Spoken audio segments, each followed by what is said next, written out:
નમસ્કાર મિત્રો, હું રાજેશ ભાસ્કર આપ સૌનું યુટ્યુબમાં આપણી આ ચેનલ પર સ્વાગત કરું છું.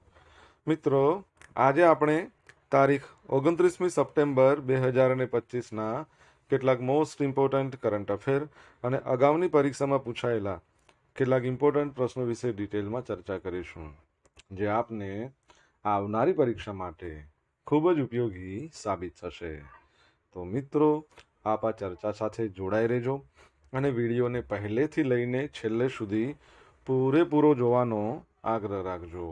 તો ચલો મિત્રો, શરૂ કરીએ. શરૂઆત કરતા પહેલા જણાવી દઉં કે જો તમારે આપણી આ યુટ્યુબ ચેનલને સબસ્ક્રાઇબ કરવાનું બાકી હોય તો ચેનલને સબસ્ક્રાઇબ કરજો, નોટિફિકેશન બેલ આઇકોનને પ્રેસ કરીને, અને જો તમને વિડીયો પસંદ આવે તો વિડીયોને લાઈક કરજો. પરંતુ વિડીયોને શેર તમે અત્યારે જ કરી દો તમારા જેટલા પણ મિત્રો કોમ્પિટિટિવ એક્ઝામની તૈયારી કરી રહ્યા છે એ બધા મિત્રો જોડે. તો શરૂઆત કરીએ. સૌપ્રથમ જોઈશું અગાઉની પરીક્ષામાં પૂછાયેલા વિજ્ઞાનના પ્રશ્નો, જેના જવાબો તમારે મને કમેન્ટ બોક્સમાં લખીને જણાવવાના છે.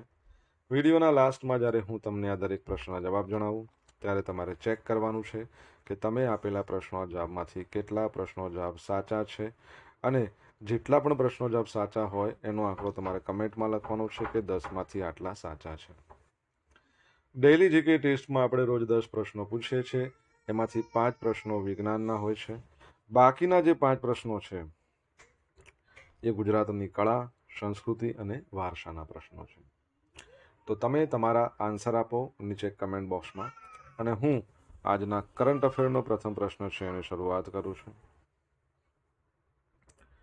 પ્રથમ પ્રશ્ન છે કે કયા શહેરમાં 28 સપ્ટેમ્બરથી 11 ઓક્ટોબર 2025 દરમિયાન 11મી એશિયન એક્વેટિક્સ ચેમ્પિયનશિપનું આયોજન કરવામાં આવ્યું છે?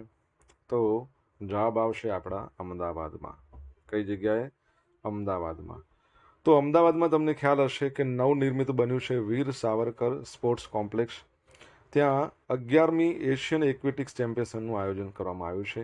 એશિયન એક્વેટિક્સ ચેમ્પિયનશિપ 11મા નંબરની, અને ભારતની અંદર આ આયોજન પ્રથમ વખત કરવામાં આવ્યું છે. યાદ રાખજો, 28થી લઈને 11મી ઓક્ટોબર સુધી. કોણે કર્યું છે આનું આયોજન? તો સ્વિમિંગ ફેડરેશન ઓફ ઇન્ડિયા દ્વારા એશિયા એક્વેટિક્સના સહયોગથી અને સ્પોર્ટ્સ ઓથોરિટી ઓફ ગુજરાતના સમર્થનથી થઈ રહ્યું છે. આ કાર્યક્રમમાં 29 દેશોના 900થી વધુ ખેલાડીઓ swimming, diving, artistic swimming, water polo આવી બધી રમતોમાં ભાગ લેશે.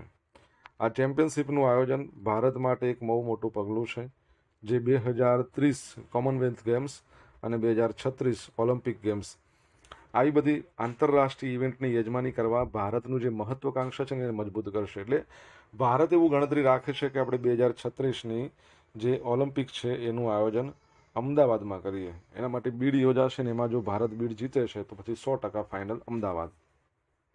બરાબર છે. અને તમને ખ્યાલ હશે કે 2028ની ઓલિમ્પિક ક્યાં યોજાવાની છે, જેમાં ક્રિકેટનો સમાવેશ છે. 6 ટીમો છે, મહિલા અને પુરુષો બંનેની, અને આ ઉપરાંત ક્રિકેટનો સમાવેશ હશે. આ ઉપરાંત તમે જો બોક્સિંગનો પણ સમાવેશ કરવામાં આવ્યો છે. આ ઇવેન્ટ ભારતીય ખેલાડીઓને ઘર આંગણે ઉચ્ચ સ્તરીય આંતરરાષ્ટ્રીય સ્પર્ધામાં ભાગ લેવાનો અને અનુભવ મેળવવાનો મોકો આપશે. 2026 એશિયન ગેમ્સ માટે ક્વોલિફાઇંગ ટુર્નામેન્ટ તરીકે કામ કરશે.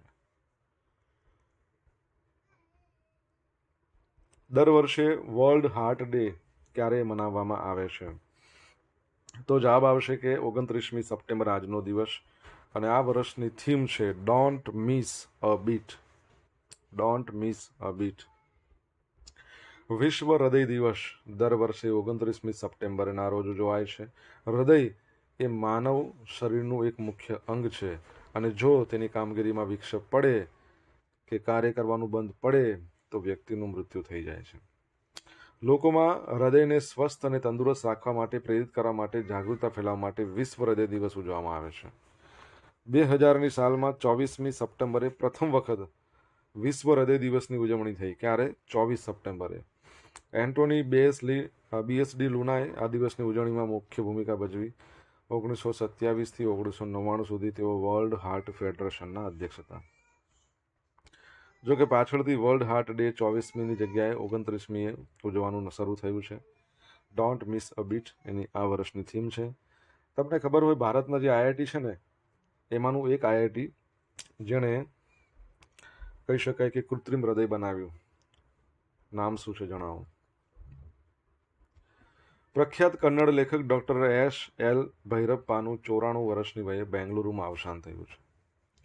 તો તેઓ કન્નડ લેખક હતા. તમને યાદ આવે છે કન્નડ લેખક પરથી એક કન્નડ લેખિકા જેમને આ વર્ષે આંતરરાષ્ટ્રીય બુકર પ્રાઇઝ મળ્યો છે. શું નામ છે એમનું? બાનુ મુસ્તાક. હાર્ટ લેમ્પ કરીને એમની રચના છે એના માટે. તો કન્નડ લેખક ડોક્ટર S.L. ભૈરપ્પાનું 94 વર્ષની વયે બેંગલુરુમાં અવસાન થયું. તેઓ લાંબા સમયથી બીમાર હતા. હૃદય રોગના હુમલાને કારણે એમનું નિધન થયું. ભૈરપ્પાએ 25થી વધુ નવલકથાઓ લખી છે, જેણે સામાજિક બૌદ્ધિક વર્તુળોમાં વ્યાપક ચર્ચાઓ જગાડી છે. તેમની કેટલીક પ્રખ્યાત કૃતિઓમાં વાંસ્ક વૃક્ષ, પછી દાતુ, પર્વ, ગૃહભંગ, આવરણ આ બધાનો સમાવેશ થાય છે. સાહિત્યમાં એમનું જે ઉત્કૃષ્ટ યોગદાન છે એ બદલ એમને પદ્મભૂષણ મળ્યો છે 2023માં, સરસ્વતી સન્માન પણ મળ્યું 2010માં, સાહિત્ય અકાદમી ફેલોશિપ એ પણ 2015માં મળ્યું છે. ઓકે, તમને ખબર હોય બહુ વર્ષો પહેલા આઈ થિંક 2006માં એક સોંગ આવ્યું હતું ગેંગસ્ટર કરીને ફિલ્મ, યા અલી વાળું, યા અલી રહેમ અલી, આવું એક સોંગ હતું. એક્ઝેક્ટ મને એના લિરિક્સ તો નથી ખબર. એના સિંગર છે ને એમનું પણ રિસન્ટલી અવસાન થયું, આપણે ભણ્યા છીએ. શું નામ છે એમનું તમારે જણાવવાનું છે. મિત્રો વિડીયો પસંદ આવ્યો હોય તો વિડીયોને એક લાઇક કરી દો, તમારા મિત્રો જોડે વિડીયોની લિંકને શેર કરી દો. આપણી બંને યુટ્યુબ ચેનલ રાજેશ ભાસ્કર 2 ને સબસ્ક્રાઇબ કરી દો, નોટિફિકેશન બેલ આઇકોનને પ્રેસ કરીને. જો તમારે ડેલી કરંટ અફેરની પીડીએફ જોઈતી હોય એ પણ રોજે રોજ, તો આપણી ટેલિગ્રામ ચેનલને જોઈન કરો. ડેલી કરંટ અફેરની પીડીએફ તમને અહીંયા મળશે અને તમને પોલ્સ પણ રમવા મળશે. તાજેતરમાં કોણે ભારત સંચાર નિગમ લિમિટેડ એટલે BSNLના સ્વદેશી રીતે વિકસિત સ્વદેશી 4G નેટવર્કનું ઉદ્ઘાટન કર્યું છે? તો આપણા વડાપ્રધાન શ્રી નરેન્દ્ર મોદી સાહેબે. તો વડાપ્રધાન નરેન્દ્ર મોદી સાહેબ એમણે 27મી સપ્ટેમ્બર 2025ના રોજ BSNLના સ્વદેશી રીતે વિકસિત 4G નેટવર્કનું ઉદ્ઘાટન કર્યું. હવે આની સાથે હવે ભારત છે ને ડેનમાર્ક, સ્વીડન, દક્ષિણ કોરિયા, ચીન આવા બધા દેશોની લીગમાં સામેલ થઈ ગયું, જે પોતાના ટેલિકોમ સાધનોનું ઉત્પાદન કરે છે. BSNLની રજત જયંતિ, બરાબર છે, સિલ્વર જ્યુબિલી એટલે 25 વર્ષ. તો વડાપ્રધાને સ્વદેશી ટેકનોલોજીથી બનેલા 97,500થી વધુ નવા 4G મોબાઈલ ટાવર્સ પણ શરૂ કર્યા, જેનો આશરે ખર્ચ 37,000 કરોડ છે. બરાબર. 2000ની સાલમાં BSNLની સ્થાપના થઈ, અત્યારે 2025 છે. આ પ્રોજેક્ટ્સ એમાં 26,700થી વધુ ગામડાઓ એને મોબાઈલ કનેક્ટિવિટી પૂરી પાડશે, જેમાં સરહદી અને નક્સલવાદ પ્રભાવિત વિસ્તારોનો પણ સમાવેશ થાય છે. આનાથી 20 લાખથી વધુ નવા ગ્રાહકોને ફાયદો થશે. ભવિષ્ય માટે તૈયાર અને ટકાઉ સ્વદેશી 4G નેટવર્ક ક્લાઉડ આધારિત છે અને તેને સરળતાથી 5Gમાં અપગ્રેડ કરી શકાશે. પર્યાવરણને અનુકૂળ પગલાં તરીકે આ નવા ટાવર સૌર ઉર્જાથી સંચાલિત છે, જે તેમને ભારતનો સૌથી મોટો ગ્રીન ટેલિકોમ સાઇટનો સમૂહ બનાવે છે. BSNL 15 સપ્ટેમ્બર 2000ની સાલમાં સ્થાપના, હેડક્વાર્ટર છે નવી દિલ્હીમાં. તમારે જણાવવાનું છે એના ચેરમેન અને મેનેજિંગ ડિરેક્ટરનું નામ.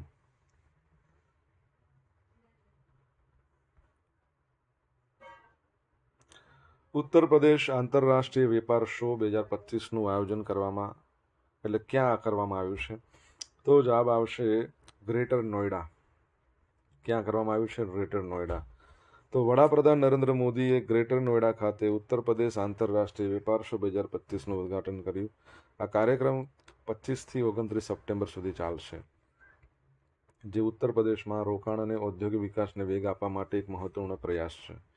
આ વર્ષના વેપાર શોમાં 2400થી વધુ પ્રદર્શકો ભાગ લઈ રહ્યા છે. અંદાજે 1,25,000થી વધુ બિઝનેસ ટુ બિઝનેસ મુલાકાતીઓ, 4,50,000 બિઝનેસ ટુ કન્ઝ્યુમર મુલાકાતીઓ એમને આવવાની અપેક્ષા છે. આ વર્ષે રશિયા ભાગીદાર દેશ છે, જેનો ઉદ્દેશ દ્વિપક્ષીય વેપાર સંબંધોને મજબૂત કરવાનો છે. આ વેપાર શો સરકારી પહેલ જેમ કે મેક ઇન ઇન્ડિયા કયા વર્ષે આવી હતી? આત્મનિર્ભર ભારત તો 2020માં આવી હતી. આના સાથે સુસંગત છે. આ કાર્યક્રમ દ્વારા ઉત્તર પ્રદેશમાં નવા રોકાણોને આકર્ષવાની અને રોજગારીની તકો ઊભી કરવાની અપેક્ષા છે. તે રાજ્યને રોકાણ માટે એક આકર્ષક સ્થળ તરીકે સ્થાપિત કરવામાં મદદ કરશે.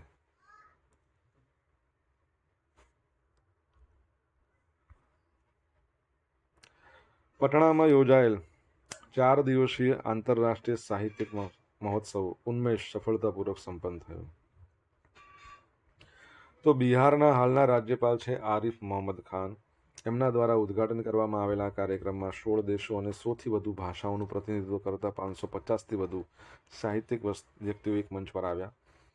સંસ્કૃતિ મંત્રાલય એના નેજા હેઠળ સાહિત્ય અકાદમી દ્વારા આયોજિત ઉન્મેષ મહોત્સવ એશિયાનો સૌથી મોટા સાહિત્યિક ઉત્સવમાંનો એક કહી શકાય. આ કાર્યક્રમ એમાં વિવિધ સત્રો, ચર્ચાઓ, કલાત્મક પ્રસ્તુતિઓ દ્વારા સાહિત્ય, કલા અને સંસ્કૃતિનું સમૃદ્ધ આદાન પ્રદાન જોવા મળ્યું હતું. બરાબર છે. તો પટનામાં યોજાયો હતો. પટના એટલે બિહારનું કેપિટલ. બિહારની વાત આવે તમને ખબર છે એના સીએમ છે નીતિશ કુમાર. એમણે એવું કહે છે કે આપણે 1 કરોડ લોકોને રોજગારી આપશું અને 35% મહિલાઓને અનામત સરકારી નોકરીઓમાં ફક્ત બિહારની જ હોવી જોઈએ.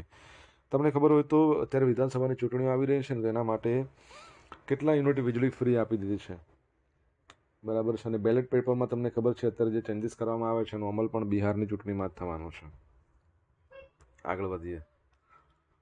સોશિયલ મીડિયાના માધ્યમથી મારી જોડે તમે કનેક્ટ રહી શકો છો. ઇન્સ્ટા આઈડી છે આપણું rajesh.i.bhaskar, ફેસબુક આઈડી છે RI ભાસ્કર અને ટેલિગ્રામ ચેનલ છે આપણી રાજેશ ભાસ્કર. તો ટેલિગ્રામ ચેનલ રાજેશ ભાસ્કર છે.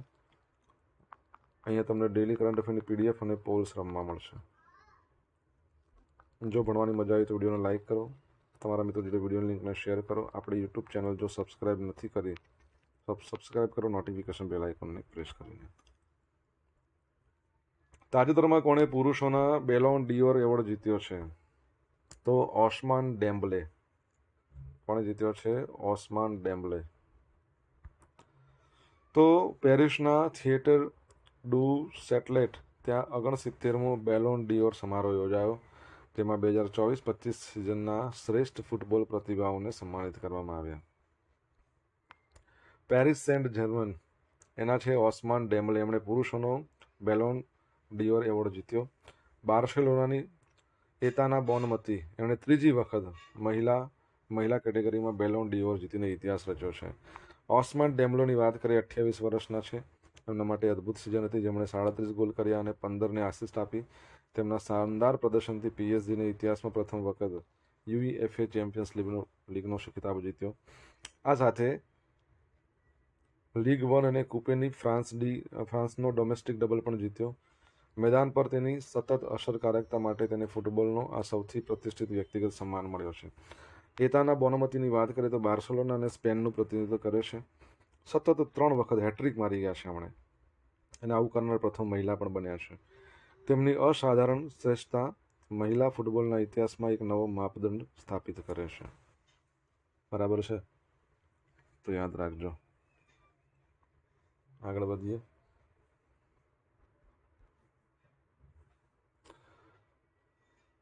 રશિયાએ બેરેન્ટ્સ સમુદ્રની અંદર સફળતાપૂર્વક સિરકોન કરીને હાઇપરસોનિક ક્રૂઝ મિસાઇલનું પરીક્ષણ કર્યું. તો બેલારુસ સાથેની સંયુક્ત લશ્કરી કવાયત ઝાપડ, આપણે એના વિશે ભણ્યા હતા. એ દરમિયાન બેરેન્ટ્સ સમુદ્રમાં સફળતાપૂર્વક ઝિરકોન હાઇપર ક્રૂઝ મિસાઇલનું સફળ પરીક્ષણ કર્યું છે. આ કવાયતનો હેતુ રશિયા અને બેલારુસ પર હુમલાની સ્થિતિમાં લશ્કરી સંગઠનને સુધારવાનો છે. મિસાઇલની ક્ષમતાની વાત કરીએ તો મિસાઇલ જેને રશિયામાં 3M-22 ઝિરકોન કહેવાય છે, નાટો એને શું કહે છે? SSN-33. રેન્જ 400 કિલોમીટરથી 1000 કિલોમીટર સુધીની. વોરહેડ માસ લગભગ 300 કિલોગ્રામથી 400 કિલોગ્રામની વચ્ચે. અવાજની ગતિ કરતાં 9 ગણી વધુ ઝડપે ઉડી શકે છે અને તે સમુદ્ર અને જમીન બંને પરના લક્ષ્યાંકોને ભેદી શકે છે. બરાબર છે. તો રશિયાએ સફળતાપૂર્વક પરીક્ષણ કર્યું છે ઝિરકોનનું. આપણે રિસન્ટલી ભારતે, તમને ખબર હોય તો, ટ્રેન પરથી એક મિસાઇલનું પરીક્ષણ કર્યું. કઈ મિસાઇલ? કેટલી રેન્જ છે એની? તમને આન્સર આવડતો હોય તો કમેન્ટ બોક્સમાં લખીને જણાવો.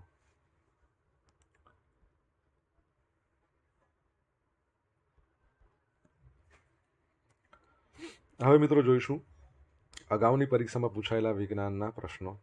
પહેલો પ્રશ્ન, સૌથી હલકું, સૌથી સાદું, સૌથી વધુ મળી આવતું તત્વ તો હાઇડ્રોજન. ઓપ્ટિકલ ફાઇબરનો મહત્તમ ઉપયોગ નીચેના પૈકી શામાં થાય? Hardware, network, software. શામાં થાય? તો નેટવર્કિંગમાં. નોબેલ પુરસ્કારના પ્રણેતા આલ્ફ્રેડ નોબલે શાની શોધ કરી હતી? તો એમણે ડાયનામાઇટની શોધ કરી હતી. વરસાદ માપવા માટે કયા સાધનનો ઉપયોગ થાય છે? યુડોમીટર. વાતાવરણમાં પ્રકાશનું સરેરાશ પ્રસરણ કયા કારણસર થાય છે? તો ધૂળના રજકણોને કારણે પ્રકાશનું પ્રસરણ થઈ જાય. હવે મિત્રો જોઈશું અગાઉની પરીક્ષામાં પૂછાયેલા ગુજરાતની કલા, સંસ્કૃતિ અને વારસાના પ્રશ્નો. જય જવાન જય કિસાન આ વિધાન કોણે આપ્યું હતું? લાલ બહાદુર શાસ્ત્રી. જય જવાન જય કિસાન જય વિજ્ઞાન એ અટલ બિહારી વાજપેયી આપ્યું હતું. જય જવાન જય કિસાન જય વિજ્ઞાન અને જય સંવિધાન એ આપ્યું આપણા મોદી સાહેબે, વડાપ્રધાને. સેકન્ડ પ્રશ્ન, અટીરાના પ્રથમ ડિરેક્ટર કોણ હતા? તો જેમણે અટીરાની સ્થાપના કરી હતી 1947 અમદાવાદ, ડૉક્ટર વિક્રમ સારાભાઈ. કોણ? ડૉક્ટર વિક્રમ સારાભાઈ ભારતમાં અવકાશ વિજ્ઞાનના પિતા. ઘણી બધી સંસ્થાઓની એમણે સ્થાપના કરી છે, જેમ કે ઇસરોની સ્થાપના કરી, અમદાવાદમાં સ્પેસ એપ્લિકેશન સેન્ટર, અમદાવાદમાં ફિઝિકલ રિસર્ચ લેબોરેટરી, અમદાવાદમાં IIM અમદાવાદ. આ બધી કેટલી બધી સંસ્થાઓ. અટીરાની સ્થાપના પણ આપણે જે અત્યારે વાત કરી રહ્યા છીએ એ બધાની. અમદાવાદમાં મહિલાઓ માટે કાર્યરત જ્યોતિ સંઘ નામે સંસ્થાનું ઉદ્ઘાટન અને નામકરણ કોણે કર્યું હતું? તો ગાંધી બાપુએ. કોણે કર્યું? મહાત્મા ગાંધીએ. કાપડ ઉદ્યોગના વિકાસ માટે વિક્રમ સારાભાઈ કઈ સંસ્થા સ્થાપી? અહીંયા વાત કરીએ ATIRA. Ahmedabad textile industries research association આનું નામ છે. સહકારી ધોરણે ખાંડ ઉદ્યોગના પ્રણેતા કોણ હતા? સહકારી ધોરણે તો ગોપાલદાસ પટેલ. હવે ગઈકાલે પૂછેલા પ્રશ્નોના જવાબ જોઈ લે. પહેલો પ્રશ્ન, DRDOએ 25 સપ્ટેમ્બર 2025ના રોજ મિસાઇલનું રેલ આધારિત મોબાઈલ લોન્ચર સિસ્ટમ પરથી સફળતાપૂર્વક પરીક્ષણ કર્યું છે. કઈ? આ પ્રશ્ન હમણાં મેં તમને પૂછ્યો હતો, અગ્નિ પ્રાઇમ. તાજેતરમાં કોની સેન્ટ્રલ ઇન્ડસ્ટ્રીયલ સિક્યુરિટી ફોર્સના ડિરેક્ટર જનરલ તરીકે નિયુક્ત થઈ? તો પ્રવીર રંજન. તમને પૂછે ઇન્ડો ટિબેટિયન બોર્ડર પોલીસના ડિરેક્ટર જનરલ, તો પ્રવીણ કુમાર બન્યા છે. બરાબર છે. હવે મિત્રો આજે જે પ્રશ્ન પૂછ્યા છે એ પ્રશ્નો જોઈએ. પહેલો પ્રશ્ન હતો કે 2028નો ઓલિમ્પિકનું આયોજન ક્યાં થશે? લોસ એન્જલસ, અમેરિકામાં. સેકન્ડ પ્રશ્ન, કૃત્રિમ હૃદય કોણે વિકસાવ્યું હતું? IIT કાનપુરે. ત્રીજો પ્રશ્ન, યા અલી કરી સોંગ ફેમ સિંગર જેમનું રિસન્ટલી અવસાન થઈ ગયું છે, શું નામ છે? જુબિન ગર્ગ. જુબિન ગર્ગ છે, જુબિન નોટિયાલ નથી. એટલે પેલું જે તમે અત્યારે જે ચાલી રહ્યા છે ને જુબિન નોટિયાલ, એ પણ સરસ સિંગર છે. પાંચમા નંબરનો પ્રશ્ન શું હતો કે આપણે આત્મનિર્ભર ભારત ના મેક ઇન ઇન્ડિયા પહેલ છે એની શરૂઆત ક્યારે થઈ? તો આજ મતલબ વર્ષ તો ના કહીશ, કે કેમ લખાતું જ નથી. 2014માં 25મી સપ્ટેમ્બર હતી. બરાબર, 25મી સપ્ટેમ્બર હતી. છઠ્ઠા નંબરનો પ્રશ્ન કે બિહારમાં 125 યુનિટ વીજળી ફ્રી કરી દેવામાં આવી છે. સાતમા નંબરનો પ્રશ્ન, ભારતે ટ્રેન પરથી અગ્નિ પ્રાઇમ મિસાઇલનું પરીક્ષણ કર્યું. એની રેન્જ કેટલી છે અગ્નિ પ્રાઇમની? તો 2000 કિલોમીટર. શું આવશે? 2000 કિલોમીટરની રેન્જ છે. હવે મિત્રો જોઈશું આ ગઈકાલના કરંટ અફેરમાંથી પૂછેલા કેટલાક ઇમ્પોર્ટન્ટ પ્રશ્નો, જેના જવાબો તમારે કમેન્ટમાં લખવાના. પહેલો પ્રશ્ન, તાજેતરમાં કોણે અમદાવાદના સાબરમતી વોર્ડમાં મિશન 4 મિલિયન